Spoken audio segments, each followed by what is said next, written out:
anak-anak, sebelum memulai videonya, jangan lupa subscribe dan like kalau kalian suka sama konten dan video dari channel kita. Serta sarannya ya, apa yang harus kita bahas selanjutnya. Assalamualaikum adik-adik, selamat pagi semuanya. Kakak harap adik-adik sehat selalu ya.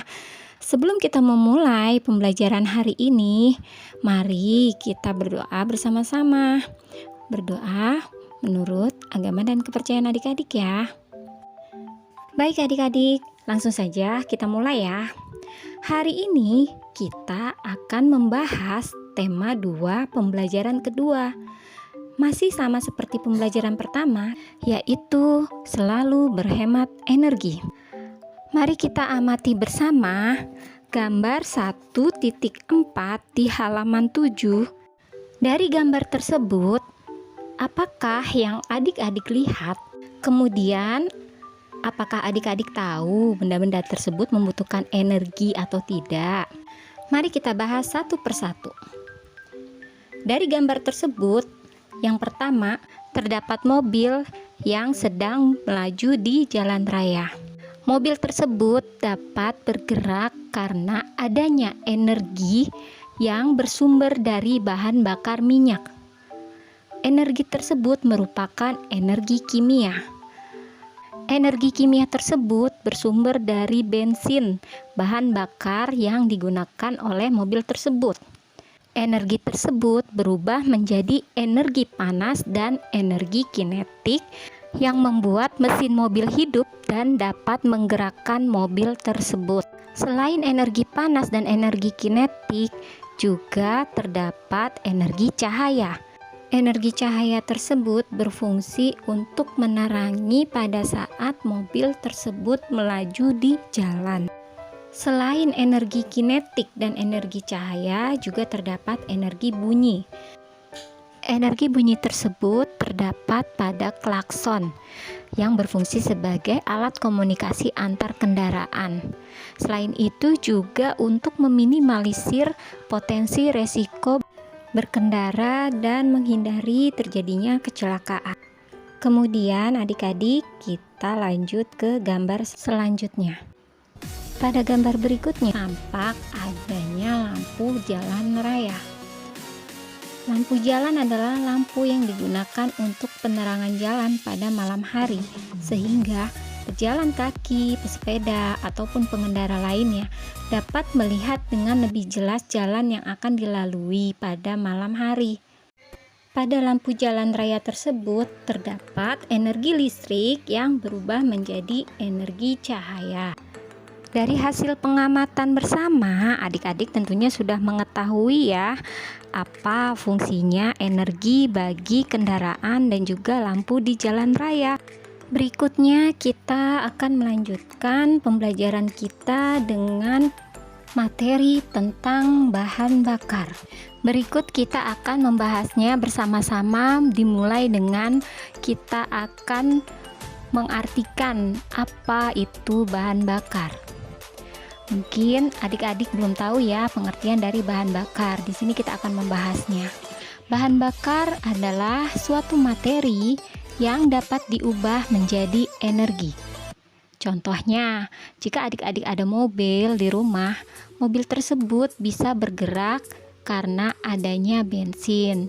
Jadi, bensin sangat dibutuhkan untuk dapat menggerakkan mobil. Kayu kering juga bisa dijadikan bahan bakar untuk api unggun.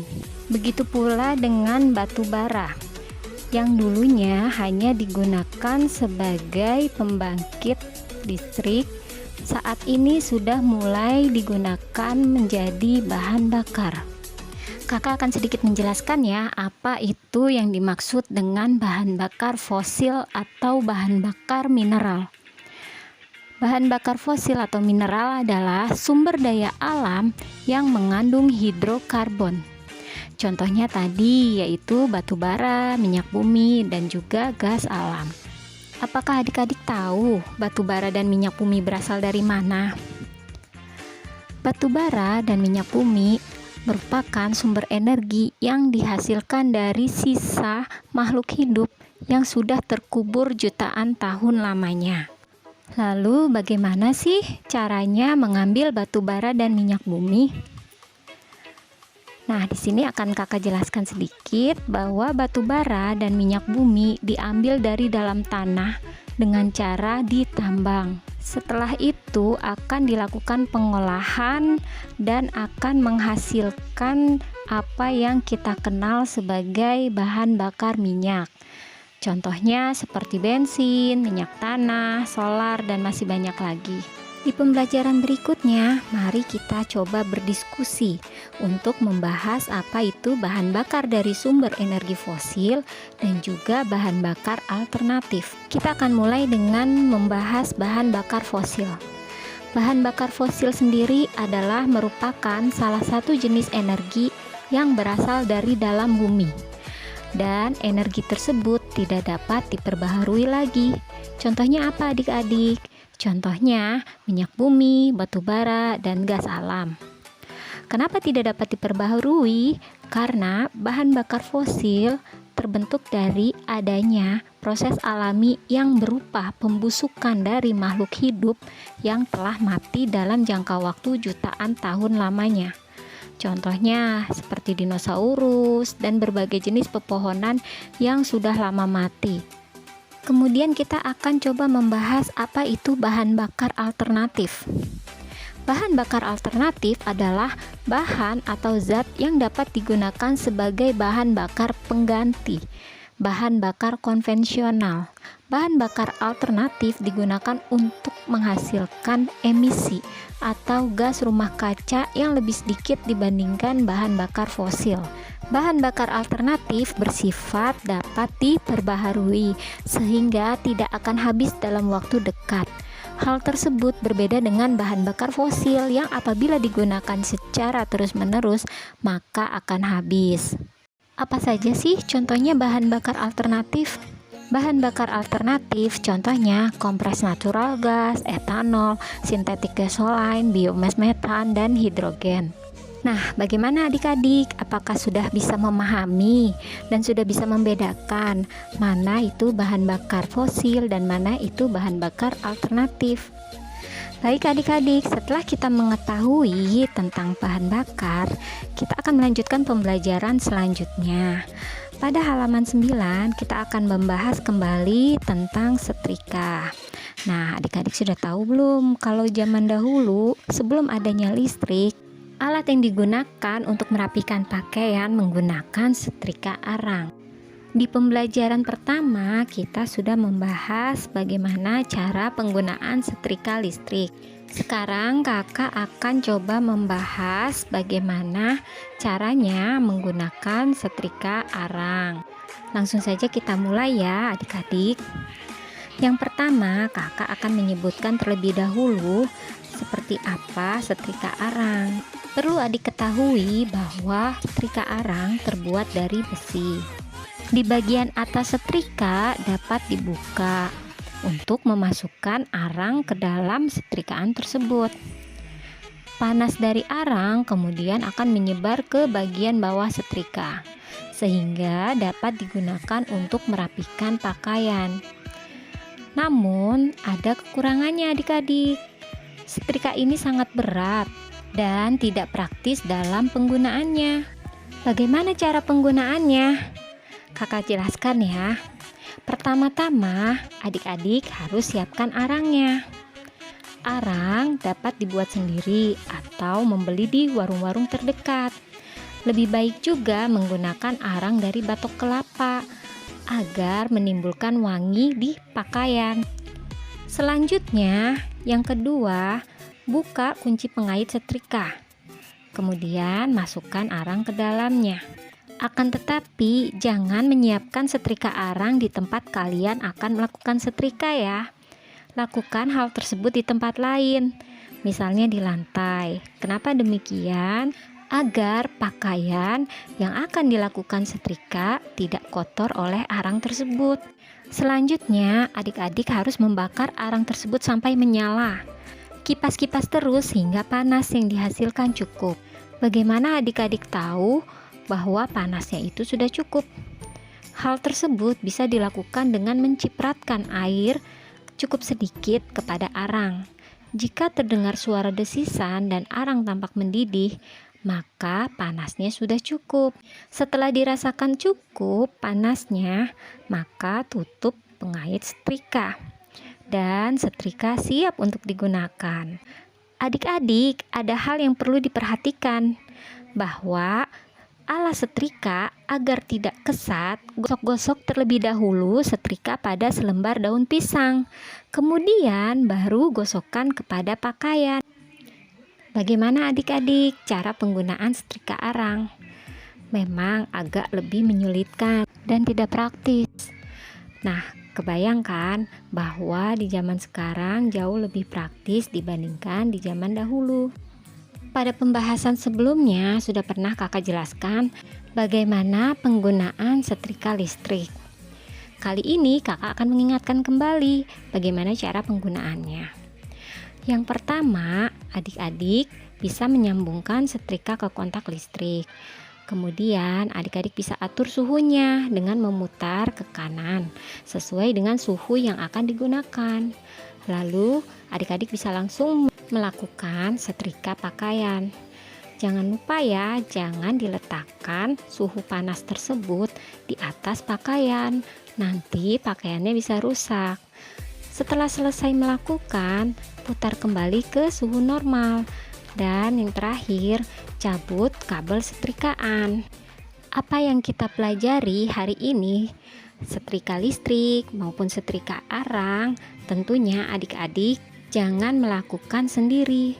Hal tersebut harus dilakukan bersama atau didampingi dengan orang tua kita masing-masing.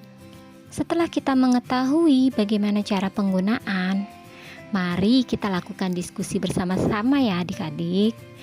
Yang pertama, kakak ingin tahu, apakah kalian bisa mengikuti langkah-langkah yang tadi kakak jelaskan? Kemudian, mana sih yang lebih mudah digunakan? Setrika arang atau setrika listrik? Dan apa alasannya adik-adik? Kakak yakin adik-adik semuanya bisa menjawab pertanyaan dari kakak. Mari kita bahas bersama-sama ya. Yang pertama, cara penggunaan. Adik-adik tentunya dapat memahami setelah apa yang kakak jelaskan. Namun untuk mempraktekannya semua harus didampingi oleh orang tua ya. Yang kedua, manakah yang lebih praktis antara setrika arang dan setrika listrik? Jawabannya tentunya setrika listrik lebih praktis untuk digunakan dibandingkan dengan setrika arang. Dan yang ketiga, apa nih alasannya adik-adik? Alasannya yang pertama, setrika arang membutuhkan bahan baku berupa arang yang sulit didapatkan. Sedangkan setrika listrik tidak membutuhkan bahan baku berupa arang. Yang kedua, setrika arang sebelum digunakan harus dipanaskan terlebih dahulu arangnya. Sedangkan setrika listrik lebih praktis, tinggal disambungkan ke kontak listrik. Dan yang terakhir, setrika arang pengaturan suhunya sulit dilakukan. Sedangkan setrika listrik tinggal memutar tombol pengaturan suhu yang terdapat pada setrika listrik. Bagaimana adik-adik? Sudah bisa kan membedakan antara setrika arang dan setrika listrik? Kemudian untuk penggunaannya pastinya adik-adik juga sudah memahaminya. Untuk lebih lanjutnya, kakak akan membahas di pembahasan berikutnya. Kita akan membahas apa saja kelebihan dan kekurangan dari setrika arang dan juga setrika listrik. Pertama-tama, kita akan membahas setrika arang. Apa saja sih kelebihan dan kekurangan dari setrika arang? Yang pertama, kelebihannya adalah pakaian yang dihasilkan lebih rapih. Yang kedua, tidak adanya biaya listrik.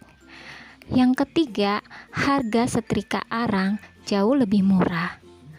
Yang keempat, setrika arang tidak mudah rusak.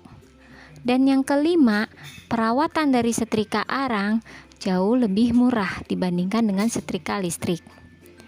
Kemudian, untuk kekurangan dari setrika arang adalah sebagai berikut.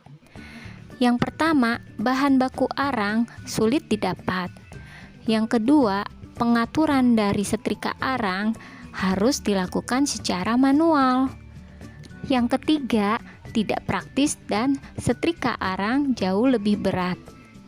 Yang keempat, pakaian bisa terkena bau asap dari arang.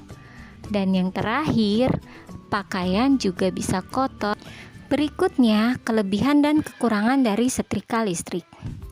Untuk kelebihannya, yang pertama adalah tidak memerlukan bahan baku. Yang kedua, pengaturan panas jauh lebih mudah. Yang ketiga, yang keempat, alat setrika lebih ringan. Dan yang terakhir, pakaian tidak kotor terkena arang. Kemudian, untuk kekurangan dari setrika listrik adalah sebagai berikut. Yang pertama, harga setrika listrik jauh lebih mahal dibandingkan dengan harga setrika arang. Kemudian, yang kedua, adanya. Yang ketiga, jika dibiarkan terlalu lama, baju bisa rusak. Yang keempat, setrika listrik jauh lebih mudah rusak dibandingkan dengan setrika arang. Dan yang terakhir, perawatan setrika listrik jauh lebih mahal dibandingkan dengan setrika arang. Nah, adik-adik, bagaimana? Sudah mengetahui ya apa kelebihan dan kekurangan dari masing-masing setrika arang dan setrika listrik. Demikian adik-adik untuk pembelajaran kita kali ini. Kakak harap adik-adik sudah mengetahui apa saja sumber energi, jenis-jenis bahan bakar, dan juga apa perbedaan dari setrika arang dan juga setrika listrik.